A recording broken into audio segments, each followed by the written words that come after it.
कथावाचक का एक ही धर्म है, और वह है भगवत चिंतन। राम नाम कहने के अलावा दूसरा कोई काम।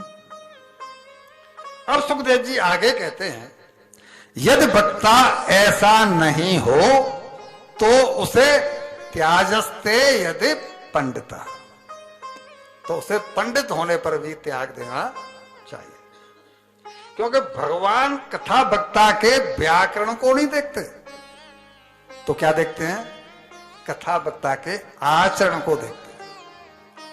व्याकरण तो ऐसे ऐसे लोग इतने सुंदर श्लोक बोलते हैं, मालूम पड़ा भजन गा रहे हैं। श्लोक की बोलने की स्टाइल इतनी बढ़िया होती है, लेकिन भगवान उस व्याकरण को नहीं देखते, वो तो वक्ता के आचरण को देखते हैं। इस भागवत के ही 11वें स्कंद में जब नवयोगेश्वर की कथा आती है, जब नवयोगेश्वर ने कथा सुनाई ना राजा निमि को, तो उनसे पूछा है कि वैष्णव किसे कहते हैं, तब उन्हें योगेश्वर हरि ने यही उत्तर दिया है। सुन लिए इस श्लोक को, बड़ा प्रेमी है, बड़ा सार गर्भित श्लोक है। कायेन वाचा मनसे इंद्रियैर्वा बुद्ध्यात्मना मानुसृत स्वभावात् करोति यत् यत् सकलम परस्मै नारायणायेति समर्पयेत्। जिसका मनसा वाचा कर्मणा, इंद्रियों और बुद्धि से हर कर्म केवल भगवान श्री नारायण की प्रसन्नता के लिए होता हो, यह भी इस कथा का ही है। वही सच्चा भागवत है और वही सच्चा वैष्णव है। तो भैया जी, आपने व्यासपीठ पर बैठने वाले वक्ता के लक्षणों को सुना। अब जो हम कहना चाहते हैं, मैंने इतनी लंबी चौड़ी भूमिका क्यों बनाई, तो कभी कभी हमारे प्रेमी जन मुझको भी व्यास जी कहकर संबोधित कर देते हैं। अब मैं इनमें से किसी भी लक्षण पर मैं खरा नहीं उतरता, क्योंकि उसके लिए व्रत होना चाहिए। मैं व्रत नहीं हूं, मैं गृहस्थ हूं। मैं वैष्णव जैसा जो इसके गुण बताए गए हैं, मैं वैसा वैष्णव भी नहीं हूं। इसलिए मैं तो अपने आप को एक छोटा सा सत्संगी ही मानता हूं। जब कथा होती है तो मैं इन पंडित जी को बोल देता हूं कि मुझे संकल्प मत दिलवाना, मैं व्यास नहीं हूं। अपने लोगों के बीच में मैं केवल एक उपदेशक की भूमिका में यहां पर बैठा हुआ हूं। मैं केवल प्रवचन कर रहा हूं, मैं केवल एक उपदेशक हूं, मैं व्यास नहीं। छोटा बना रहने में तो लाभ है, बड़ा बने रहने में क्यों? कोई भी उंगली करके पूछेगा वहां तो आप ऐसे कर रहे थे, ये क्या है? कोई भी कह देगा तो उसको क्या बिगाड़ लोगे? या तो बेशर्मी ओढ़ लो, और नहीं ओढ़ोगे तो प्रश्न तो ये पैदा हो ही जाएगा। भैया जी, अब पूछोगे आप कि फिर आप इस चक्कर में क्यों पड़े, फिर आप इस चक्कर में क्यों पड़ गए? अगर आपको ये सब कुछ इसमें इन लक्ष्यों पर खरे नहीं उतर रहे हो, तो मेरी इस ग्रंथ का अध्ययन करते करते के श्लोक पर दृष्टि बढ़ गई कोकड़ा जी। इसका प्रवचन करने में अपना कल्याण दिखाई दिया, क्योंकि सुखदेव जी ने इसमें कहा है, भागवत का ही श्लोक है। जब मैं इसका अध्ययन कर रहा था तो इस श्लोक पर अपनी दृष्टि पड़ गई और एक युक्ति मिल गई, एक सूत्र मिल गया। क्या है, पढ़ लीजिए।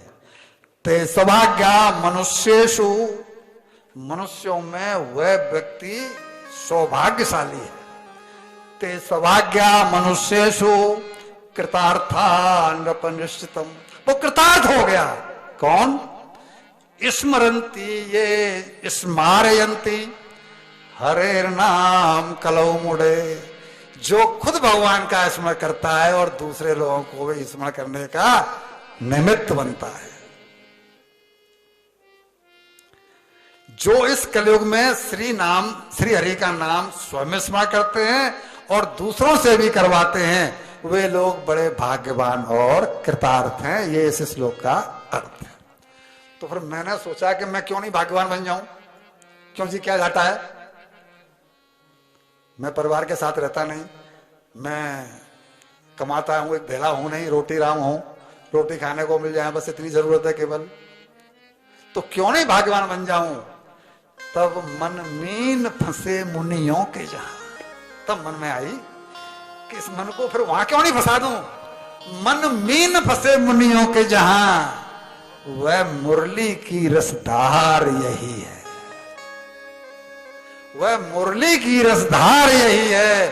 सुखदेव से मुन के तारण को तिरछे दृग की तलवार यही है।